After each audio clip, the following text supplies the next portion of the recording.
മുൻപത്തെ അപേക്ഷിച്ച്, അതായത് ഒരു പ്രാവശ്യം മറ്റേ പ്രസിഡൻറ്റിൻ്റെ താമസിക്കുന്ന വസതി കയറിയിട്ട് സ്വിമ്മിംഗ് പൂളിൽ ഒക്കെ ഉണ്ടാക്കിയ സമയമില്ല ക്രൈസിസ്, ആ സമയത്തുള്ള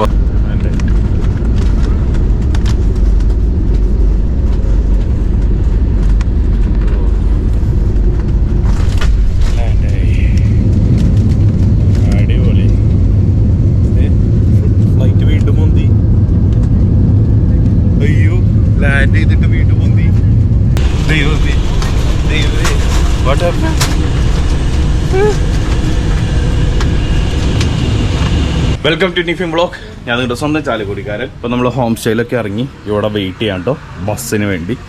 ഇതൊക്കെ കാണുമ്പോൾ പക്ക നമ്മുടെ സ്ഥലം പോലെ തന്നെയുണ്ട്. പക്ഷേ ഇത് ഉള്ളേരിയയിൽ മാത്രമാണ് ഇങ്ങനത്തെ ഒരു അറ്റ്മോസ്ഫിയർ നമുക്ക് കാണാൻ പറ്റുള്ളൂ. നമ്മൾ ബസ് കയറിയിട്ടാണ് ദാവാനിലേക്ക് പോകണം. അവിടുന്ന് കമ്പഹ, അവിടുന്ന് എയർപോർട്ട്. 50 രൂപയാണ്. നമ്മൾ ഈ അറ്റ്മോസ്ഫിയറിലൂടെയാണ് പോകുന്നത് കേട്ടോ. ഇവിടെ വീടുകളും കാര്യങ്ങളും ഉണ്ടാവും. പക്ക നമ്മുടെ കേരളം പോലെ തന്നെ ആണ് ഇവിടെ.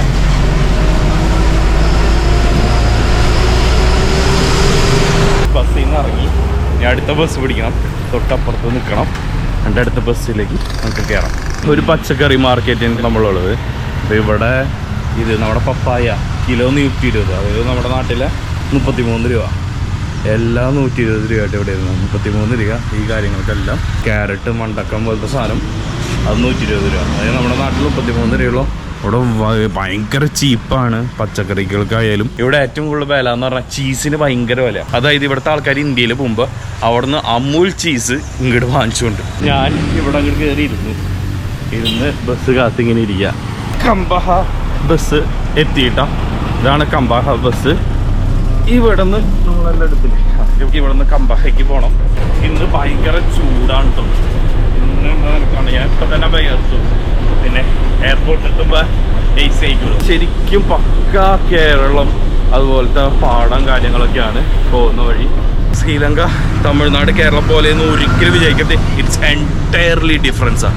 എല്ലാ പ്രൊവിൻസും വേറെ വേറെ സ്ട്രക്ചറാണ്. കമ്പഹയ്ക്ക് 110 രൂപയാണ് കേട്ടോ. ഇത് 2 5-ൻ്റെ കോയിനും ഇത് 100-ൻ്റെ ആണ്. ഇതാണ് 5-ൻ്റെ കോയിൻ. ഇപ്പം 110 എന്ന് പറയുമ്പോൾ 25 രൂപ അത്രേ ഉള്ളൂ. നമ്മളങ്ങനെ ട്രാവൽ ചെയ്ത് മെയിൻ ജംഗ്ഷനിലേക്ക് എത്തിയിട്ടുണ്ട് കേട്ടോ. ഇവിടേക്ക് കെൻഡിയും അവിടേക്ക് കൊളംബയാണ്. കൊളംബയ്ക്ക് ഇവിടുന്ന് 28 കിലോമീറ്റർ ഉള്ളൂ. നമുക്ക് എയർപോർട്ടിലേക്ക് പോകണ്ടേ. അതായത് നമുക്ക് ഈ ഭാഗത്തേക്ക് അവിടെ നിന്ന് എയർപോർട്ടിലേക്ക് പോകണം.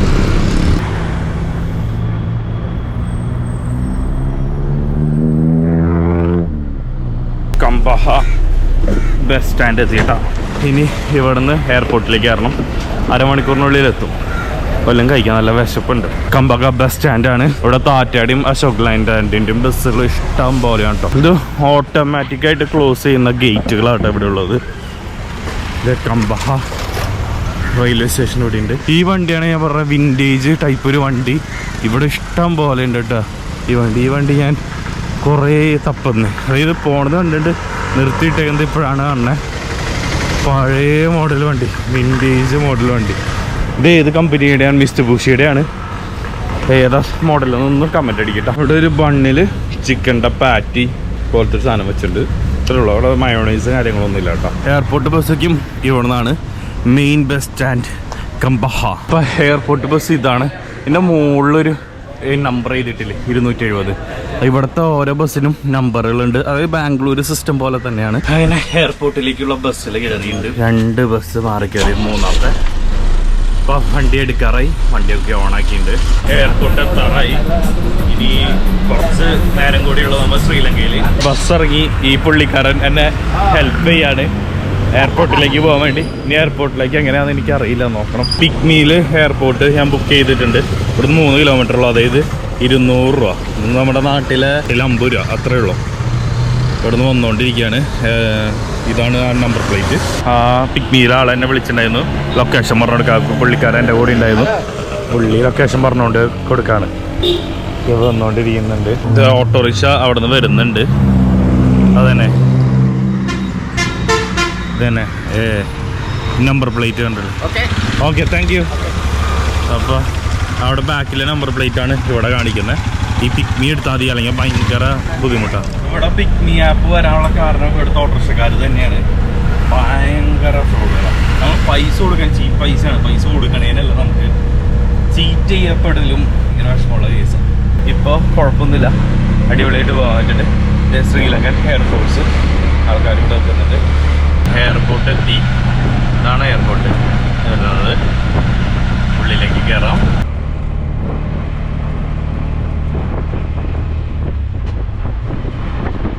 എയർപോർട്ട് എത്തി. ഇനി ഫ്ലൈറ്റ് കയറാൻ പോവാം. ഇത് കുറച്ച് ഭക്ഷണമാണ്, വേറെ ഒന്നല്ല. എനിക്കിനി 1 മണിയാകുമ്പോഴാണ് ഫ്ലൈറ്റ്. എനിക്ക് വിശക്കും, അപ്പോൾ അത് കഴിക്കാൻ വേണ്ടിയാണ് ഞാൻ ഭക്ഷണം എടുത്തിരിക്കുന്നത്. ഇവിടെ കൊളംബോ ഏരിയയിലൊക്കെ ഇല്ലേ നല്ല അടിപൊളി വണ്ടികളുണ്ട് കേട്ടോ. ബെൻസ്, BMW, റേഞ്ച് റോവർ, പിന്നെ ടെസ്ല കണ്ടു. പിന്നെ ഇവിടെ കാണാത്ത റോൾസ് റോയ്സ്, ബെൻലി അങ്ങനത്തെ ഉള്ള വണ്ടികളാണ് കാണാത്ത. ഫെറാറി, ലംബോർഗിനി അതൊക്കെ ചിലപ്പോൾ 1-2 ഉണ്ടാവാതിരിക്കാം. പിന്നെ ഉള്ളത് ഇതുപോലത്തെ വണ്ടികളാണ്, സാധാരണ സെക്കൻഡ് ഹാൻഡ് വണ്ടികളൊക്കെ ഒക്കെ ഇത്. പിന്നെ കുറേ വിൻറ്റേജ് മോഡൽ, അതായത് മിനി കൂപ്പർ എല്ലാം നമുക്ക് കാണാൻ പറ്റും. ഇവിടെ എയർപോർട്ടിൻ്റെ ഉള്ളിലേക്ക് എൻട്രി ചെയ്യാൻ പറ്റും. 500 രൂപയുള്ളൂ കേട്ടോ. നമ്മുടെ നാട്ടിലെ 100 രൂപ, 120 രൂപ അത്രയേ ഉള്ളൂ. ഇവിടെ പാസ്പോർട്ട് കാണിക്കുക, നമ്മുടെ ഫ്ലൈറ്റ് ടിക്കറ്റ് കാണിക്കുക, നമ്മളെങ്ങടെ പോണേന്ന് കാണിക്കണം. ഇത്ര ഫ്രണ്ട്ലിയാണ് കേട്ടോ ശ്രീലങ്കൻ ഇമിഗ്രേഷനും കാര്യങ്ങളും. ഇതുവരെ എനിക്ക് ശ്രീലങ്കയിൽ നല്ല അനുഭവം ഉണ്ടായിക്കണേ. Thank you very much. Sri Lanka ഭയങ്കര ടൂറിസ്റ്റ് ഫ്രണ്ട്ലി രാജ്യമാണ്. അടിപൊളി, എനിക്ക് ഭയങ്കരമായിട്ട് ഇഷ്ടപ്പെട്ടു. നമ്മുടെ കയ്യിൽ ശ്രീലങ്കൻ മണി ഉണ്ടെങ്കിൽ നിങ്ങൾക്ക് ഇവിടെ ചേഞ്ച് ചെയ്യാം. എൻ്റെ ഇല്ല, ഞാൻ ഓൾമോസ്റ്റ് ചിലവാക്കി. എൻ്റെ ഇപ്പോൾ ഒരു മാക്സിമം പോയി ഒരു 700 രൂപ ശ്രീലങ്കൻ മണിയുണ്ടോ അത് കയ്യിൽ വെക്കാമെന്ന് വെച്ചു. കാരണം എനിക്ക് ഓർമ്മയ്ക്കായിട്ട് വെക്കാമെന്ന് ചോദിച്ചു. ഇവിടെ കയറുമ്പോൾ തന്നെ നമുക്ക് സുവനീഴ്സും കാര്യങ്ങളെല്ലാം വാങ്ങിക്കാം. ഇവിടെ ബാങ്ക് ഇഷ്ടം പോലെ ഉണ്ട് കേട്ടോ. എൻ്റെ ഒരു അഭിപ്രായത്തിൽ നിങ്ങൾ ഡോളർ കയ്യിൽ വെക്കിയ ഒരു $200 ഒരിക്കലും ചേഞ്ച് ആയിട്ട് ഡോളർ വെക്കരുത്. 100 വെച്ച് വെക്കണം. ഇവിടെ മിനിമം $100 വെച്ചാണ് ചേഞ്ച് ചെയ്യണം, എന്നാലും തന്നെ നല്ല വില കിട്ടുള്ളൂ. പിന്നെ മാസ്റ്റർ കാർഡ് എടുക്കുക ഇന്ത്യയിൽ നിന്ന്, അത് ഇവിടെ നല്ല റേറ്റ് നമുക്ക് കിട്ടുന്നുണ്ട്. ഞാൻ എന്നാലും ഒരു 4000 രൂപ വിഡ്രോ ചെയ്തപ്പോൾ എനിക്കൊരു 15000 രൂപ കിട്ടി. അതായത് ₹1 3.75 വെച്ച് എനിക്ക് കിട്ടി. മാസ്റ്റർ കാർഡും നല്ലതാണ്, യൂസ് ചെയ്യുക.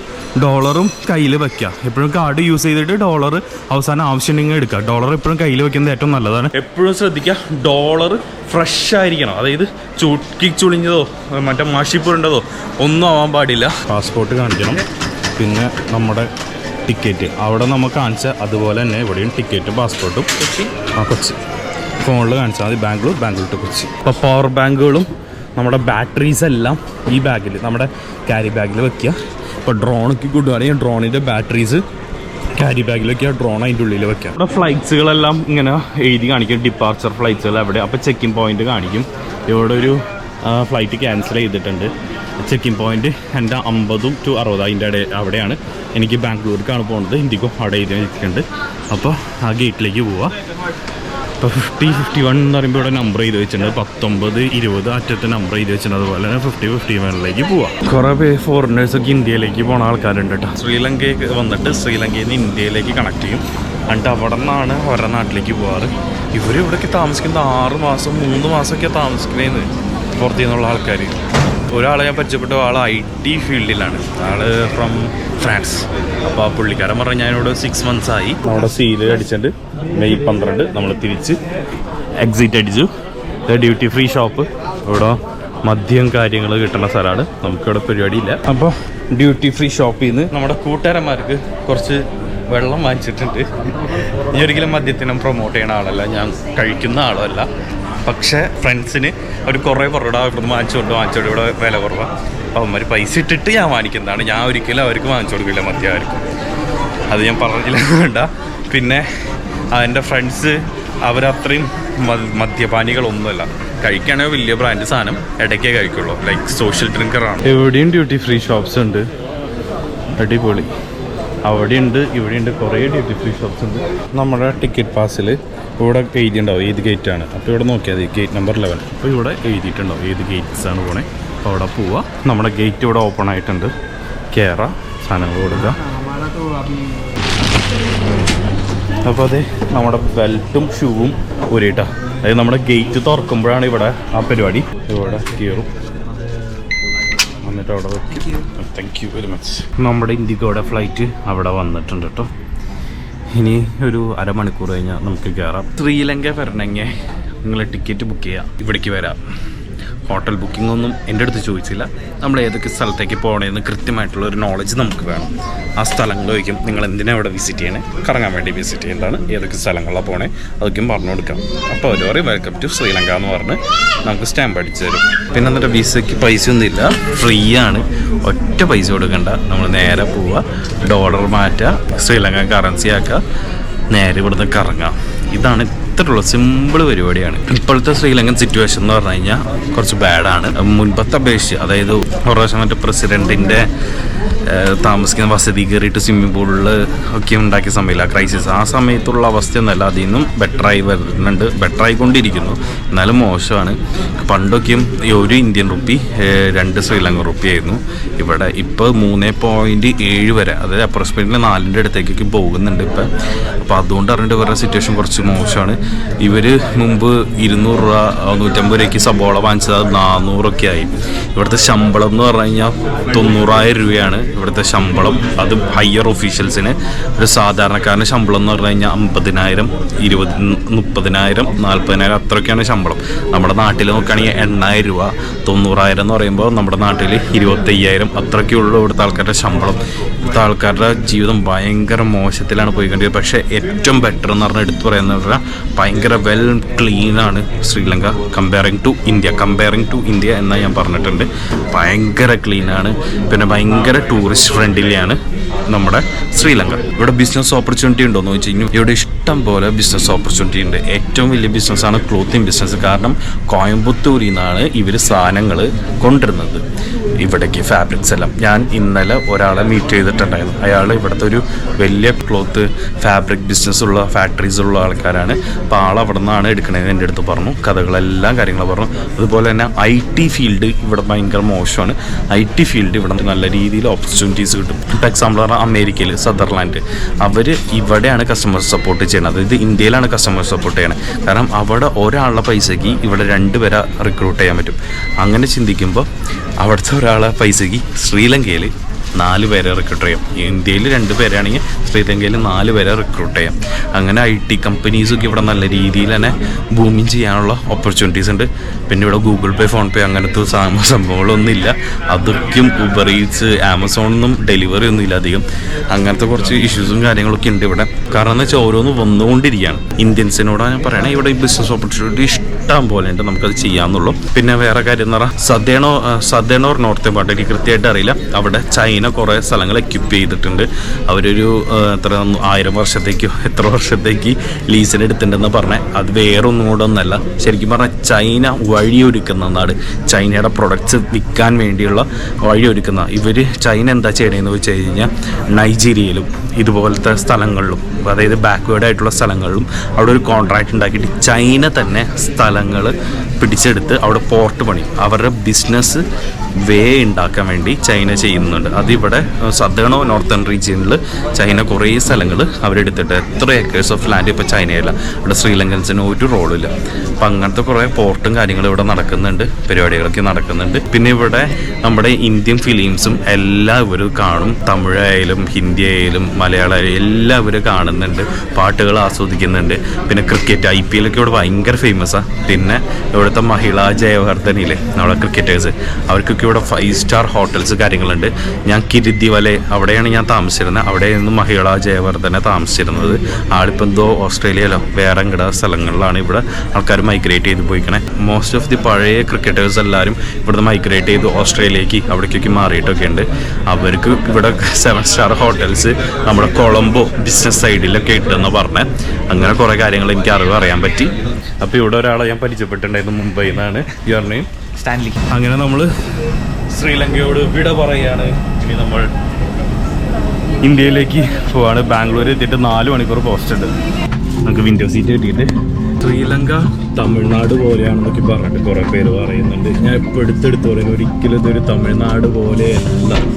ഇതിൻ്റെ ലാൻഡ്സ്കേപ്പൊക്കെ നല്ല വ്യത്യാസമുണ്ട്. നിങ്ങൾ തമിഴ്നാടും കേരളമാണെന്ന് വിചാരിച്ച് വരാതിരിക്കരുത്. ചില പാർട്ടിൽ മാത്രമുള്ള അങ്ങനത്തെ പരിപാടികൾ മാത്രം. പിന്നെ ഓൾമോസ്റ്റ് നേച്ചർ ഫ്രണ്ട്ലിയാണ്. പിന്നെ ഭയങ്കര ക്ലീനാണ്. ഇതിൽ സെപ്പറേറ്റ് കൊളംബോയ്ക്ക് പക്ക ഒരു ദുബായ് ഒരു അറ്റ്മോസ്ഫിയർ കിട്ടുന്നുണ്ട്. കെൻഡിയിൽ ചില സൈഡ് വേറൊരു അറ്റ്മോസ്ഫിയറാണ്. അങ്ങോട്ട് ഷെയ്ക്ക്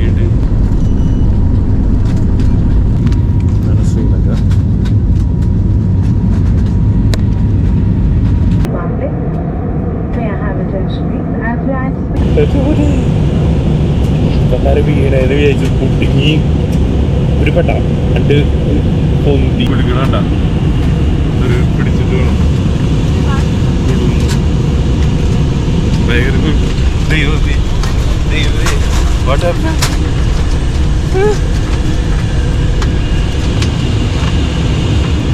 ദൈവമേ പണിമാണോ ഇൻഡിഗോ ഫ്ലൈറ്റ് എന്താ ഇങ്ങനെ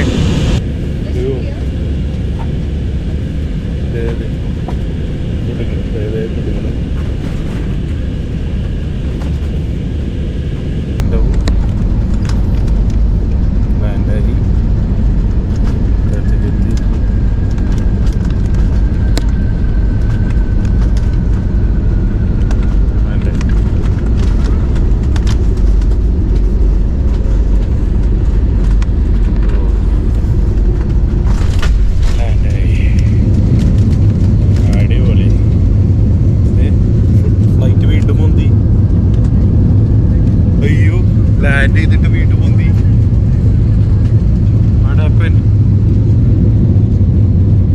എന്റെ പോലെ സീൻ ഫ്ലൈറ്റ് ലാൻഡ് ചെയ്ത് വീണ്ടും പൊന്തിച്ചു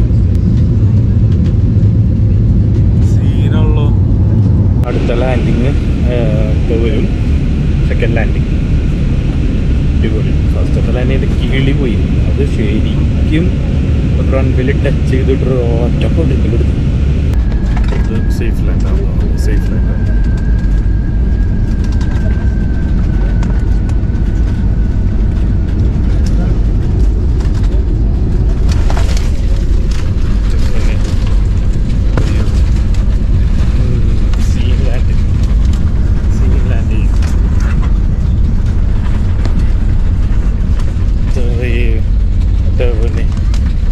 It's not good to see landing തെന്നി മാറിയെന്ന് തോന്നുന്നുണ്ട് കേട്ടോ ഇങ്ങനത്തെ ഒരു ഫ്ലൈറ്റ് യാത്ര ആദ്യമായിട്ടാണ്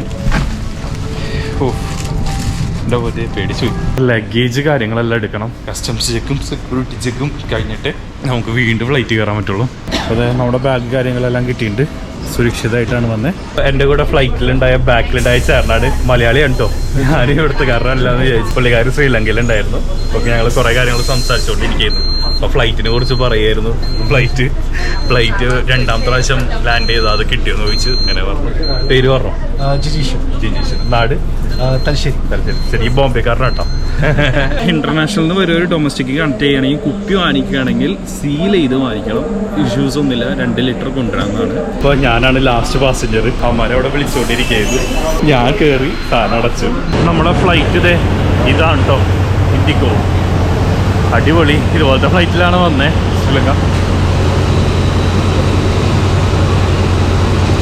അവിടെ ചെറിയ ഫ്ലൈറ്റാണ് അതൊക്കെ നിസ്സാര രൂപയ്ക്ക് നമുക്ക് പോകാൻ പറ്റുന്ന ഫ്ലൈറ്റുകളാണ്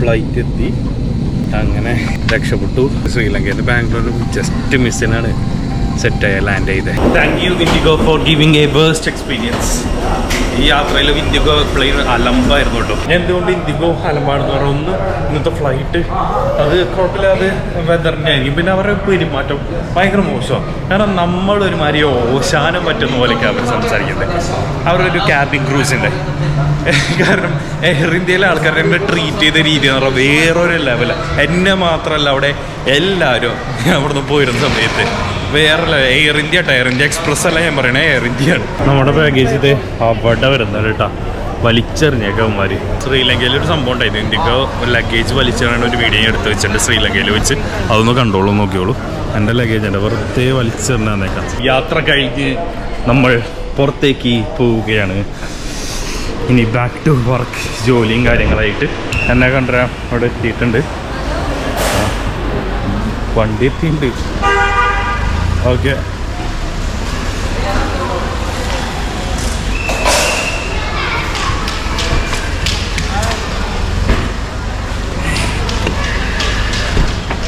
ഹലോ സുന്ദരി ഉണ്ടല്ല ഭർത്താവ് ഗൾഫിൽ നിന്ന് വരാണ്